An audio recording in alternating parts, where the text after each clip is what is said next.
But the real core of this passage that I want to get to today is the 14th verse.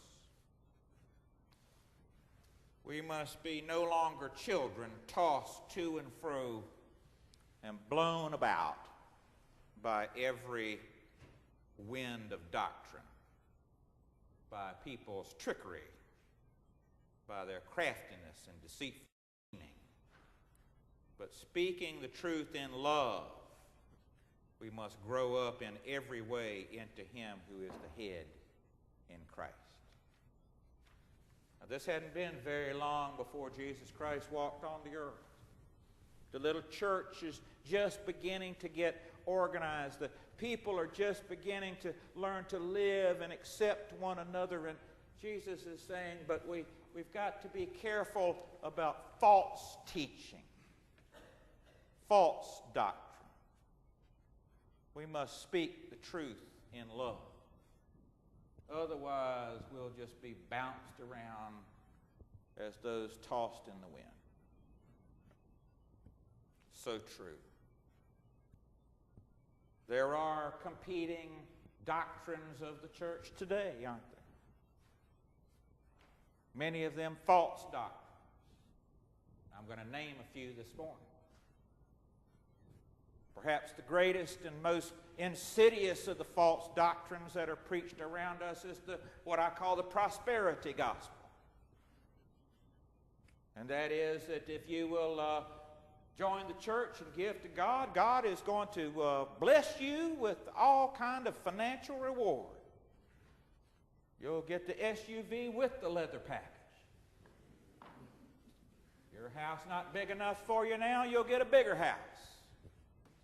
Your clothes not beautiful enough now, you'll get better clothes. Just send in that seed gift. The prosperity gospel, you hear it all the time. And it is a false doctrine.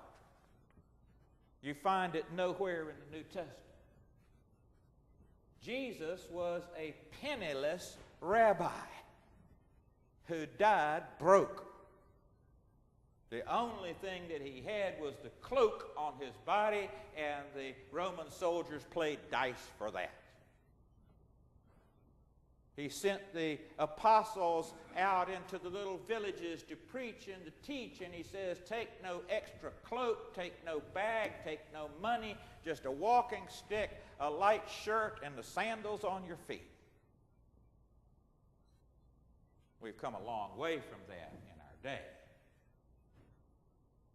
We believe that God blesses us, and God certainly does bless us. But to motivate people by saying that you can get money, material gifts, power through faith in Jesus Christ is a false doctrine. I proclaim that to you today. Prosperity gospel sucks in too many people. I'm kind of prophetic today.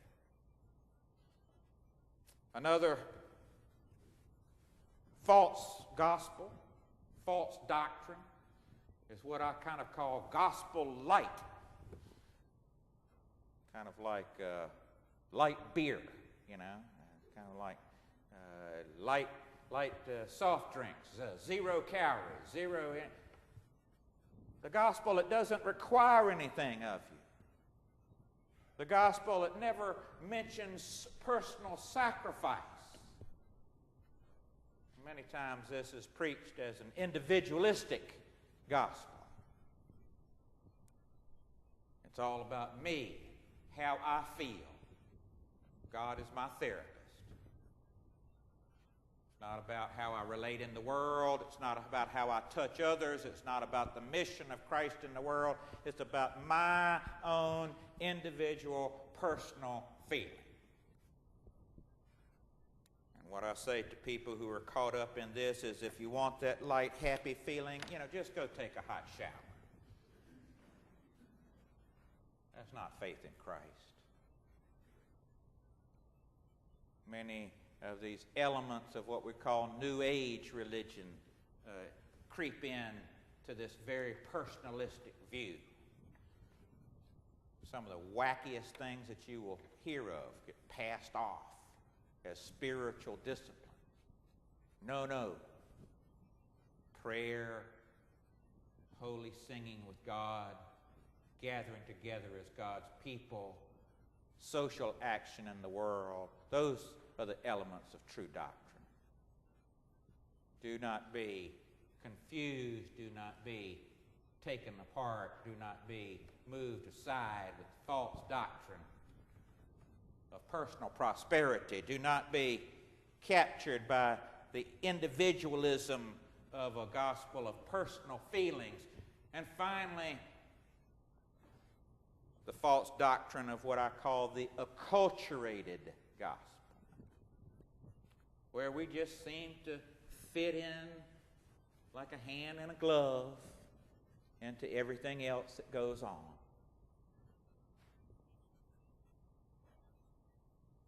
As it's been said of the pastor, the job is to comfort the afflicted and to afflict the comfortable. We cannot simply believe that Christianity has been custom made for the American experience.